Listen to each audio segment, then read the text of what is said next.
नमस्कार, मैं हूं अनु सिंह। ऐतिहासिक जीत के बाद अब भाजपा यूपी उत्तराखंड में सरकार गठन की तैयारी कर रही है। नमस्कार, मैं हूं आपके साथ जया मिश्रा। राज्यों में नई सरकार की गठन के लिए यूपी उत्तराखंड से लेकर दिल्ली तक मंथन का दौर जारी है। एबीपी गंगा आपको चुनाव से जुड़ी हर खबर का अपडेट बताएगा, सियासत से जुड़ी हर तस्वीर और उनके मायने समझाएगा। तो चलिए शुरू करते हैं गंगा सवेरा।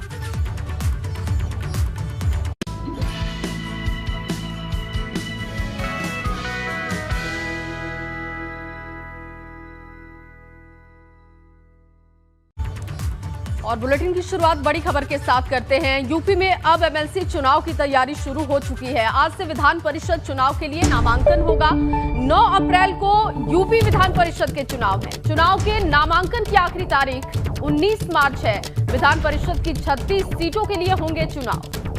बिल्कुल, और यूपी में विधानसभा चुनाव खत्म होने के बाद अब उच्च सदन यानी विधान परिषद के चुनाव की बारी है, जिसके लिए आज से नामांकन शुरू हो रहे हैं। 9 अप्रैल को होने वाले विधान परिषद के चुनाव के लिए नामांकन की आखिरी तारीख 19 मार्च को तय की गई है, जबकि 23 मार्च को नामांकन वापस लेने का आखिरी मौका होगा।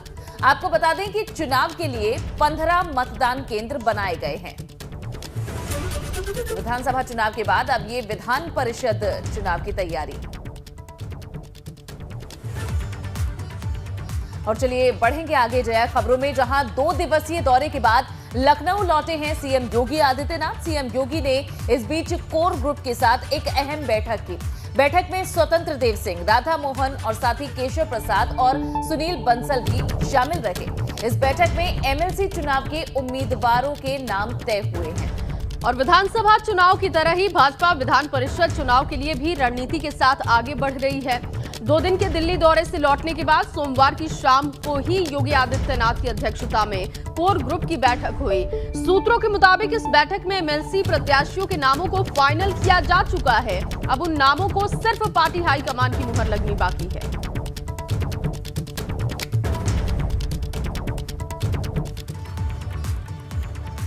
वही विधान सभा की जंग के बाद एक बार फिर से यूपी में भाजपा और सपा आमने सामने होंगे। इस बार लड़ाई विधान परिषद की सीटों के लिए होनी है अनु। बिल्कुल, और अखिलेश के पास एक बार फिर से जीतने का मौका होगा। इस बार अखिलेश बाजी पलट पाते हैं नहीं, ये देखने वाली बात होगी।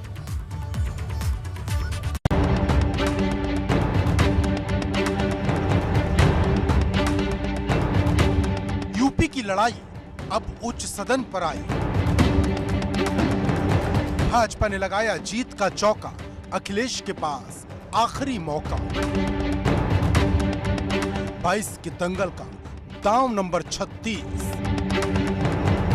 भाजपा ने विधानसभा की जंग भले जीत ली हो, लेकिन अब उच्च सदन पर किसका वर्चस्व होगा, इसकी लड़ाई शुरू हो गई है, जिसे जीतने के लिए अखिलेश यादव ने पूरी ताकत झोंक दी है। क्योंकि भाजपा ने जहां जीत का चौका लगाया है, वहीं लगातार हार रहे अखिलेश यादव के पास ये आखिरी मौका है। अखिलेश यादव की नजर ज्यादा से ज्यादा एमएलसी जिताकर उच्च सदन में अपना दबदबा कायम करने की है। आपको बता दें कि उत्तर प्रदेश में 9 अप्रैल को विधान परिषद की 36 सीट के लिए मतदान होना है। ये मतदान 2 चरणों में होगा और 12 अप्रैल को नतीजे आएंगे, जिसके लिए 15 मार्च से नामांकन शुरू हो जाएगा। मौजूदा समय में विधान परिषद में सपा का बहुमत है। परिषद के 48 सीटें सपा के पास हैं, जबकि भाजपा के पास 36 सीटें हैं। हालांकि सपा के 8 एमएलसी अब भाजपा में जा चुके हैं, वहीं बसपा का जो 1 एमएलसी था वो भी भाजपा में जा चुका है।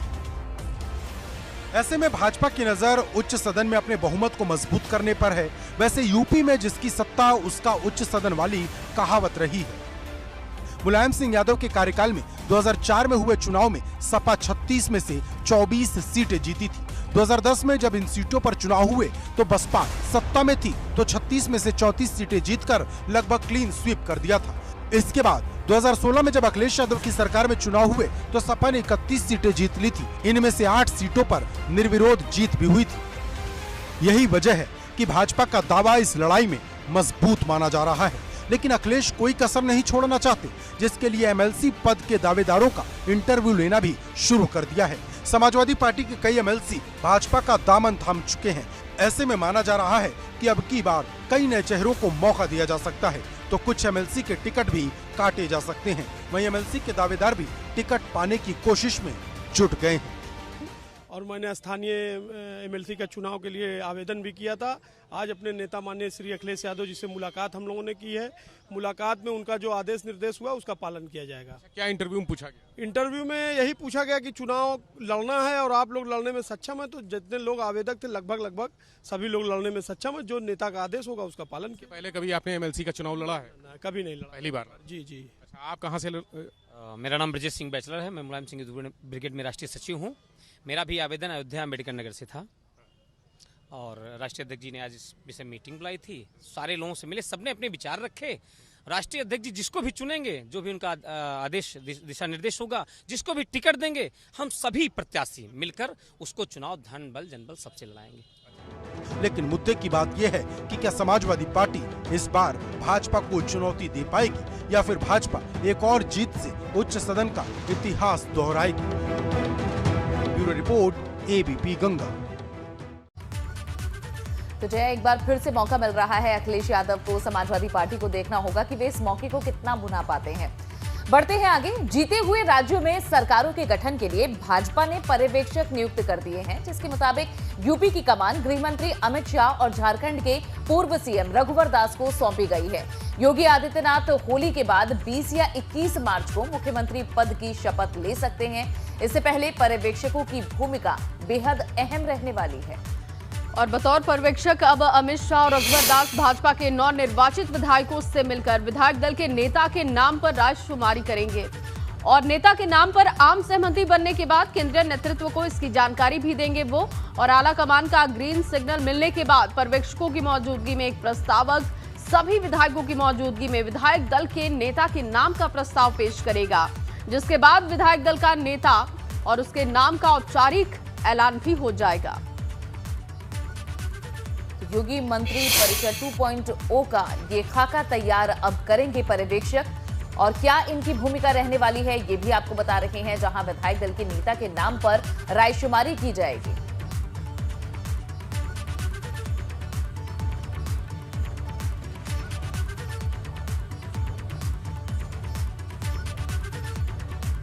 तो योगी सरकार 2.0 को लेकर दिल्ली में 2 दिनों तक महामंथन हुआ और इसके बाद सीएम योगी लखनऊ वापस लौट चुके हैं। अनु, बिल्कुल, और जैसा ये भी माना जा रहा था कि महामंथन के बाद कई बड़े फैसले सामने आएंगे, वैसा हुआ भी है। हाईकमान ने हारे हुए प्रत्याशियों को एमएलसी ना बनाने का फैसला लिया है।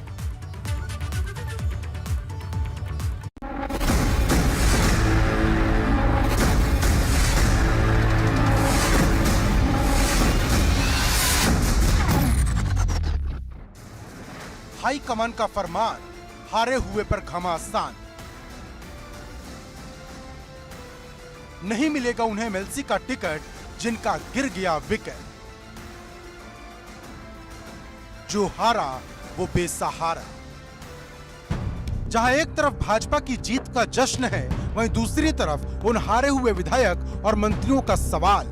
क्योंकि 273 सीटें जीतकर भाजपा गठबंधन फिर से सत्ता में तो लौट आई, लेकिन इस लड़ाई में 1 दर्जन मंत्री चुनाव हार गए। और अब भाजपा ने ऐलान कर दिया है कि हारे हुए किसी भी मंत्री और विधायक को एमएलसी नहीं बनाया जाएगा। गौरतलब है कि इस बार कई मंत्री चुनाव हारे हैं, जिनमें से सबसे बड़ा नाम डिप्टी सीएम केशव प्रसाद मौर्य का है, जिन्हें सपा की पल्लवी पटेल ने चुनाव हरा दिया। अब केशव प्रसाद मौर्य को योगी 2.0 में जगह मिलेगी या नहीं, यह भी सस्पेंस बना हुआ है। लेकिन सबसे बड़ा झटका जिन मंत्रियों को लग सकता है, उनमें गन्ना मंत्री सुरेश राणा का भी नाम है, जो थाना भवन सीट से हार गए। दूसरा नाम उपेंद्र तिवारी का है, जिन्होंने बलिया की फेफना सीट से भागते भागते पर्चा भरा था, लेकिन जीत की दौड़ नहीं लगा सके। ठीक इसी तरह इटवा सीट से बेसिक शिक्षा मंत्री सतीश द्विवेदी सपा के माता प्रसाद पांडे से चुनाव हार गए। इस लिस्ट में एक और नाम मंत्री आनंद शुक्ला का भी है, जिन्हें बलिया की बैरिया सीट से भाजपा के पूर्व विधायक सुरेंद्र सिंह का टिकट काटकर चुनाव लड़ाया गया। तो सुरेंद्र सिंह बागी हो गए और निर्दलीय चुनाव लड़ गए, जो खुद तो नहीं जीते, लेकिन आनंद शुक्ला को जरूर हरवा दिया।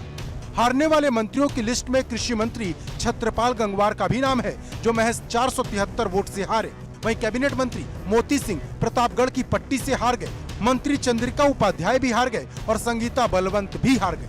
मंत्री लाखन सिंह राजपूत और रणवेंद्र सिंह धुन्नी भी हार चुके हैं। मतलब योगी सरकार के 11 मंत्री चुनाव हार गए। इसके अलावा जो पाला बदल कर गए उनमें स्वामी प्रसाद मौर्य और धर्म सिंह सैनी भी चुनाव हार गए। लेकिन भाजपा के टिकट पर चुनाव लड़े मंत्रियों का भविष्य कुछ ठीक नहीं लग रहा, क्योंकि आमतौर पर माना जाता है कि अपने बड़े नेताओं को पार्टियां हारने के बाद विधान परिषद के रास्ते सदन में भेज देती हैं। लेकिन भाजपा ने तय किया है कि इस बार वो किसी भी हारे हुए मंत्री पर दांव नहीं लगाएगी।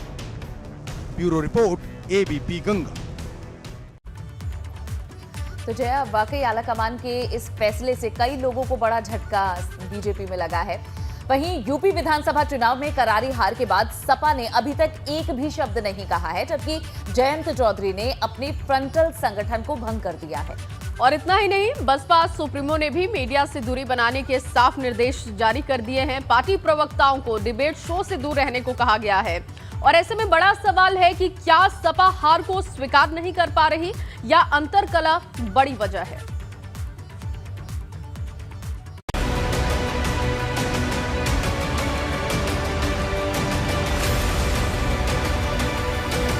विपक्ष में खलबली, कैसे बनेंगे बाहुबली? हार पर मंथन जरूरी या जनता से दूरी?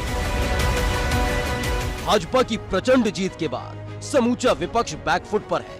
उसे समझ नहीं आ रहा है हार पर मंथन करें या भविष्य पर चिंतन करें, क्योंकि जयंत चौधरी हार के बाद ओवर हीलिंग में जुट गए हैं। उन्होंने तत्काल प्रभाव से सभी प्रकोष्ठों और इकाइयों को भंग कर दिया है। वहीं दूसरी तरफ अखिलेश यादव ने अपनी हार पर मीडिया के सामने आकर एक शब्द नहीं कहा है। वहीं इन सब के बीच ईवीएम का जिन्न फिर से बाहर आ गया है और इस बार मोर्चा स्वामी प्रसाद मौर्य ने संभाला है, जिसके पीछे स्वामी ने पोस्टल बनाम ईवीएम का तर्क दिया और कहा कि 304 सीटों के पोस्टल पर समाजवादी पार्टी आगे थी। जनमत जनता के सीधे वोट से देखा जाता है। जो बैलेट पेपर वोटिंग हुई है उसमें समाजवादी पार्टी 304 सीटों पर आगे है। ईवीएम में भाजपा कैसे जीत गई, ये अपने आप में एक विचारणीय विषय है। इस पर मीडिया के भाई भी चिंतन करें, हम लोग भी चिंतन करते हैं, राजनीतिक पार्टियां भी चिंतन करेंगी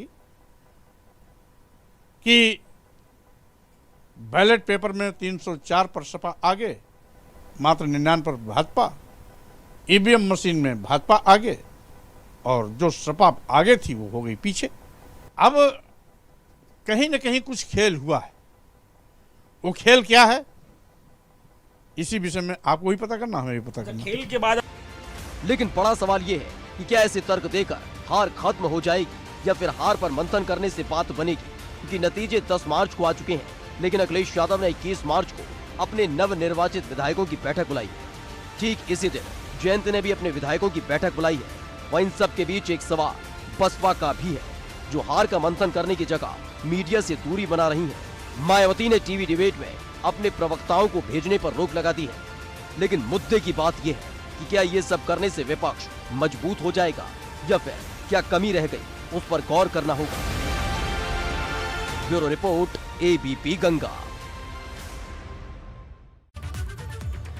और चलिए इस बीच आपको एक बड़ी खबर बता दें। आज होगी भाजपा के संसदीय दल की बैठक में लोकसभा और राज्यसभा के सांसद शामिल होने वाले हैं और आज सुबह 9:15 पर संसदीय दल की बैठक शुरू होने वाली है। ये बड़ी खबर सामने आ रही है। बिल्कुल, और हाईकमान ने सभी सांसदों को उपस्थित रहने के लिए कहा है। बैठक में संसद सत्र को लेकर रणनीति तय की जाएगी। तो ये बड़ी जानकारी, जहां आज सुबह तकरीबन 9:15 बजे ये संसदीय दल की बैठक शुरू होनी है।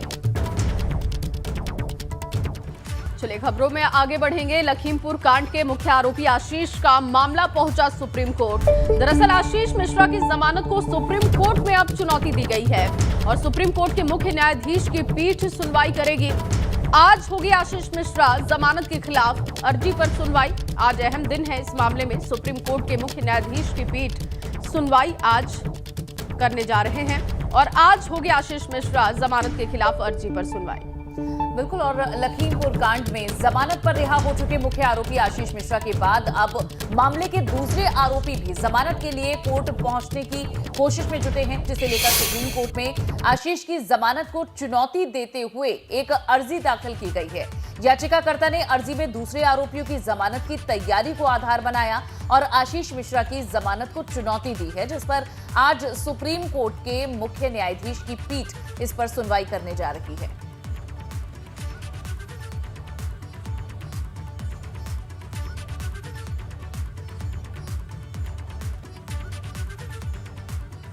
और चलिए अब खबरों में आगे बढ़ते हैं। बच्चों के लिए एक अच्छी खबर है, जहां यूपी में बच्चों को कोरोना कवच देने की अब तैयारी हो रही है। 16 मार्च से यूपी में बच्चों का वैक्सीनेशन होगा। इसमें 12 से 14 साल के बच्चों को वैक्सीन लगाई जाएगी। तकरीबन 1 करोड़ 25 लाख बच्चों को ये डोज दी जाएगी।